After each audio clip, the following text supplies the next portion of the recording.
మా ప్రతినిధి సతీష్ మనకు లైవ్లో అందుబాటులో ఉన్నారు. ఒకసారి సతీష్తో మాట్లాడదాం. సతీష్, ఏంటి వీడియో? ఈ వీడియోలో ఉన్నటువంటి అంశాలు, ఇంతకుముందు నేను ఏదో చెప్పినట్టు సినిమా ఒక డైలాగ్ ఉంటుంది, ఎప్పుడు దొంగతనం చేసినా వీడు నిమిషాల్లో దొరికిపోతాడని. అలాంటి పాయింట్లు మీకేమేం కనిపిస్తున్నాయి?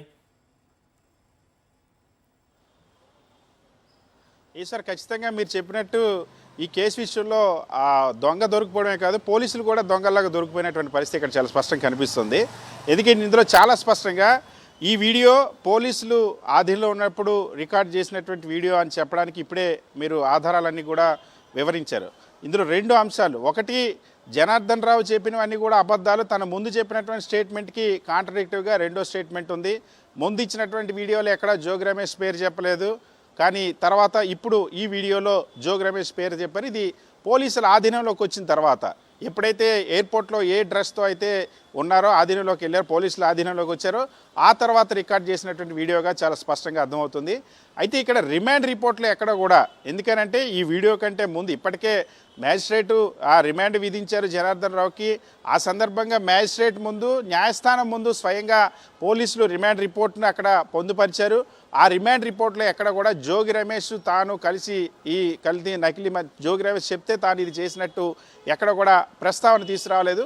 రిమాండ్ రిపోర్ట్లో కూడా ఎక్కడ అంశాన్ని ప్రస్తావించలేదు. ఇంకొకటి ఇక్కడ చాలా స్పష్టంగా చంద్రబాబును డ్యామేజ్ చేయడానికో లేదా తెలుగుదేశం పార్టీని డ్యామేజ్ చేయడానికి చంద్రబాబు సొంత జిల్లాలో చేస్తే ఇది మనం చేయాలని జోగి రమేష్ ఆదేశించారని మరొక కొట్టి కథను తెరపైకి తీసుకొచ్చారు. వాస్తవానికి రిమాండ్ రిపోర్ట్లు ఇంకొక అంశం కూడా ఉంది. తెలంగాణలో నిజాంపేటలో కూడా మేము తయారు చేశాము, అక్కడి నుండి 30 లీటర్ల టిన్నులతో ఇబ్రహీంపట్నం తీసుకొచ్చామనే విషయాన్ని ఇదే వ్యక్తి అంగీకరించినట్టు సేమ్ రిమాండ్ రిపోర్ట్లో చెప్పినటువంటి పరిస్థితి. ఇంకొక వైపు ఇందులోనేమో జనార్దన్ రెడ్డికి, ఎవరైతే తెలుగుదేశం పార్టీ అభ్యర్థి నారా లోకేష్కి, నారా చంద్రబాబుకి అత్యంత సన్నిహితుడైనటువంటి జనార్దన్ రెడ్డికి ఎలాంటి సంబంధం లేదని చెప్పించేటువంటి ప్రయత్నం చేశారు.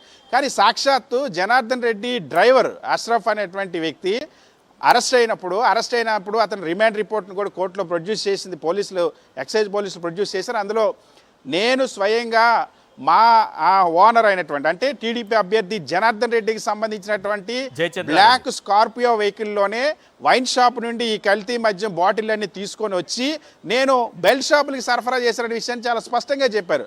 అంటే ఇక్కడ ఆ కథలన్నీ, నిజాలన్నింటినీ కూడా దారి మళ్లించడం కోసం, సిట్ ఎంటర్ కాగానే ఓ కట్టు కథను ఎంటర్ చేయడం కోసం ఈ వీడియోతో, అంటే సినిమా రిలీజ్ అయ్యే ముందు ఒక ట్రైలర్ లాగా ఈ ట్రైలర్ రిలీజ్ చేశారు. నకిలీ మద్యం కేసులో కల్తీ వీడియోను అయితే రిలీజ్ చేసిన విషయం ఇక్కడ చాలా స్పష్టంగా అర్థమవుతుంది. 3-4 రోజుల నుండి తెలుగుదేశం పార్టీ ప్రెస్ మీట్లను మనం గమనించిన, ముఖ్యమంత్రి చంద్రబాబు నిన్నటి స్టేట్మెంట్ మనం గమనించిన, ఇదంతా వైఎస్ఆర్ కాంగ్రెస్ పై నెట్టేటువంటి ఒక నెరేషన్ బిల్డప్ చేస్తూ వచ్చారు. దానికి అనుగుణంగానే ఇప్పుడు ఈ కథలో స్క్రీన్ ప్లే స్టార్ట్ చేసిన విషయం అయితే అర్థమవుతుంది. Ishwar, right, thank you Satish. మరిన్ని అప్డేట్స్ కోసం అవసరమైతే మళ్ళీ మిమ్మల్ని కాంటాక్ట్ చేస్తాను. రైట్, చాలా క్లియర్గా మనకు అర్థమవుతోంది ఈ వీడియో ఎప్పుడు రికార్డ్ చేశారు, ఎవరి కోసం రికార్డ్ చేశారు, ఎందుకు ఇప్పుడు మాత్రమే బయటకు వచ్చింది.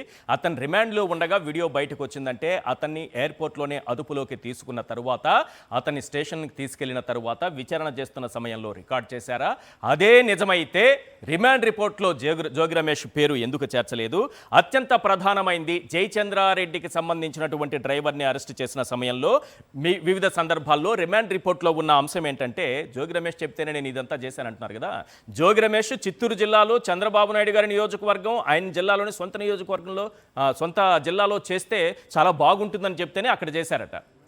సొంత జిల్లాలో మొలకల చెరువులో 30,000 బాటిళ్ళు, 5,280 కోట్ల రూపాయల మద్యం స్కాము, అంత చిన్న ఊర్లో సాధ్యమవుతుందా? జోగి రమేష్ చెబితే ఇక్కడి వరకు ఇన్ని వేల షాపులకి వెళ్ళిపోతున్న వైన్ షాపులకి 1,30,000 ఉన్నాయి రాష్ట్ర వ్యాప్తంగా బెల్ట్ షాపులు, వాటన్నిటికీ వెళ్ళిపోతుందా? అత్యంత ప్రధానమైంది ఏంటంటే, తెలంగాణలో నిజాంపేటలో కూడా మేము ఇలాగే కాచి దాన్ని ఇబ్రహీంపట్నంకి సరఫరా చేశామన్నారు. మరి తెలంగాణలో నిజామాబాద్లో కూడా దొంగ సారా ఖాయమని, నకిలీ సారా ఖాయమని, నకిలీ లేబుళ్ళు, నకిలీ మందు బాటిళ్ళు తయారు చేయమని జోగి రమేష్ గారే చెప్తారా? మొత్తానికి కేసును పక్కదారి పట్టించే కుట్ర మొదలైందా? ఎందుకంటే ఈ మొత్తం అంశం పైన సిబిఐ విచారణ చేస్తే సులభంగా ఉంటుంది కదా, అందరికీ బాగా ఇష్టం కదా అని అంటే చంద్రబాబు నాయుడు గారు ఒకసారేమో సిబిఐ కావాలంటారు, మరోసారి సిబిఐ వద్దంటారు. తన అవసరానికి తగ్గట్టుగా సిబిఐ విచారణ ఉండాలా వద్దా అనేది తానే డిసైడ్ చేస్తారు. అవసరమైతే రెడ్ కార్పెట్ వేసి సిబిఐని ఆహ్వానిస్తారు. వద్దు అనుకుంటే జనరల్ కన్సెంట్ ఉపసంహరించి నా రాష్ట్రంలో అడుగుపెట్టే అర్హత నీకు లేదు అంటారు. ఇప్పుడు కరకట్ట మొత్తం నకిలీ సారా కంపు కొడుతుంటే దీనిపై సిబిఐ విచారణ వేయమంటే సిబిఐ విచారణ చేస్తే ఏమవుతుంది? విచారణ ఇంకో 10 ఏళ్ళు పడుతుంది. అందుకే ఈ అవినీతి కంపునంతా కట్టగట్టి సిట్ చేతిలో పెడతాను అంటున్నారు. సిబిఐ ఎందుకు వద్దు, సిట్ ఎందుకు ముద్దు? ఇవాల్టి బిగ్ క్వశ్చన్లో ఈ అంశం కూడా ప్రధానంగా మనం చర్చించబోతున్నాం. సిబిఐకి సంబంధించి విచారణకు సంబంధించి చంద్రబాబు నాయుడు గారు ఏమన్నది ఒక్కసారి విందాం. ఎస్, నకిలీ మద్యం కేసులో సిబిఐ విచారణకు బాబు ఎందుకు భయపడుతున్నారు? ఒకసారి చంద్రబాబు నాయుడు గారు ఇదే అంశంపైన ఏం మాట్లాడారో ఆ బయట ప్లే చేయండి. ఈ శివ రాజకీయాలు ఎంతవరకు పోతున్నాయంటే వీళ్ళే ఈరోజు మళ్ళీ సిబిఐ ఎంక్వైరీ కావాలంట. సిబిఐ ఎంక్వైరీ అంటే 15 ఏళ్ళు, లాస్ట్ టైం 11 కేసులు ఉన్నాయి కదా, కాలక్షేపం చేయొచ్చు. అది వీళ్ళ యొక్క ఆలోచన విధానం. కోరస్ డెవలప్ చేశారు. మార్నింగ్ ఒకడు, మధ్యాహ్నం ఒకడు, సాయంత్రం ఒకడు. ఈ శివ రాజకీయాలు ఎంతవరకు పోతున్నాయంటే వీళ్ళే ఈరోజు మళ్ళీ సిబిఐ ఎంక్వైరీ కావాలంట. సిబిఐ ఎంక్వైరీ అంటే 15 ఏళ్ళు, లాస్ట్ టైం 11 కేసులు ఉన్నాయి కదా, కాలక్షేపం చేయొచ్చు. అది వీళ్ళ యొక్క ఆలోచన విధానం. కోరస్ డెవలప్ చేశారు. మార్నింగ్ ఒకడు, మధ్యాహ్నం ఒకడు, సాయంత్రం ఒకడు. ఎందుకో చంద్రబాబు నాయుడు గారి ఫేస్లో ఫీచర్స్లో చాలా తేడా కనిపిస్తుంది ఈ కేసు గురించి మాట్లాడుతున్నప్పుడు. మామూలుగా చాలా యాక్టివ్గా ఉంటుంది బహిరంగ సభల్లో కానీ, మిగతా సందర్భాల్లో కలెక్టర్లతో కానీ, క్యాబినెట్లో కానీ ఎంత బాగా ఉండేటటువంటిది ఒక్కసారి ఆయన ఫీచర్స్లో కాస్త ఏదో ఇబ్బందికరమైనటువంటి పరిస్థితులు ఉన్నాయా అన్నట్టుగా మాట్లాడుతున్నారు. సిబిఐ విచారణ వేస్తే అది 15 ఏళ్ళు 20 ఏళ్ళు పడుతుందనేసి దాన్ని దాటి వేస్తున్నారు. మరి జోగి రమేష్ పేరు బయటకు వచ్చింది కదా, సిబిఐ ఎంక్వైరీ వేస్తే ఇంకా బాగుంటుంది కదా సార్, వాళ్ళైతే ఖచ్చితంగా చెప్తారు కదా ఎవరికి లింక్ ఉంది ఎవరికి లింక్ లేదన్న విషయాన్ని. ఇవన్నీ క్లియర్గా మాట్లాడుకుందాం. ఈ శివ రాజకీయాలు ఎంతవరకు పోతున్నాయంటే వీళ్ళే ఈరోజు మళ్ళీ సిబిఐ ఎంక్వైరీ కావాలంట. సిబిఐ ఎంక్వైరీ అంటే 15 ఏళ్ళు, లాస్ట్ టైం 11 కేసులు ఉన్నాయి కదా, కాలక్షేపం చేయొచ్చు. అది వీళ్ళ యొక్క ఆలోచన విధానం. కోరస్ డెవలప్ చేశారు. మార్నింగ్ ఒకడు, మధ్యాహ్నం ఒకడు, సాయంత్రం ఒకడు. ఈ శివ రాజకీయాలు ఎంతవరకు పోతున్నాయంటే వీళ్ళే ఈరోజు మళ్ళీ సిబిఐ ఎంక్వైరీ కావాలంట. సిబిఐ ఎంక్వైరీ అంటే 15 ఏళ్ళు, లాస్ట్ టైం 11 కేసులు ఉన్నాయి కదా, కాలక్షేపం చేయొచ్చు. అది వీళ్ళ యొక్క ఆలోచన విధానం. కోరస్ డెవలప్ చేశారు. మార్నింగ్ ఒకడు, మధ్యాహ్నం ఒకడు, సాయంత్రం ఒకడు.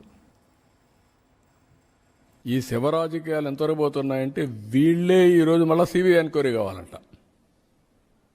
సిబిఐ ఎంక్వైరీ అంటే 15 ఏళ్ళు, లాస్ట్ టైం 11 కేసులు ఉన్నాయి కదా, కాలక్షేపం చేయొచ్చు. అది వీళ్ళ యొక్క ఆలోచన విధానం. కోరస్ డెవలప్ చేశారు. మార్నింగ్ ఒకడు, మధ్యాహ్నం ఒకడు, సాయంత్రం ఒకడు. ఈ శివ రాజకీయాలు ఎంతవరకు పోతున్నాయంటే వీళ్ళే ఈరోజు మళ్ళీ సిబిఐ ఎంక్వైరీ కావాలంట. సిబిఐ ఎంక్వైరీ అంటే 15 ఏళ్ళు, లాస్ట్ టైం 11 కేసులు ఉన్నాయి కదా, కాలక్షేపం చేయొచ్చు. అది వీళ్ళ యొక్క ఆలోచన విధానం. కోరస్ డెవలప్ చేశారు. మార్నింగ్ ఒకడు, మధ్యాహ్నం ఒకడు, సాయంత్రం ఒకడు.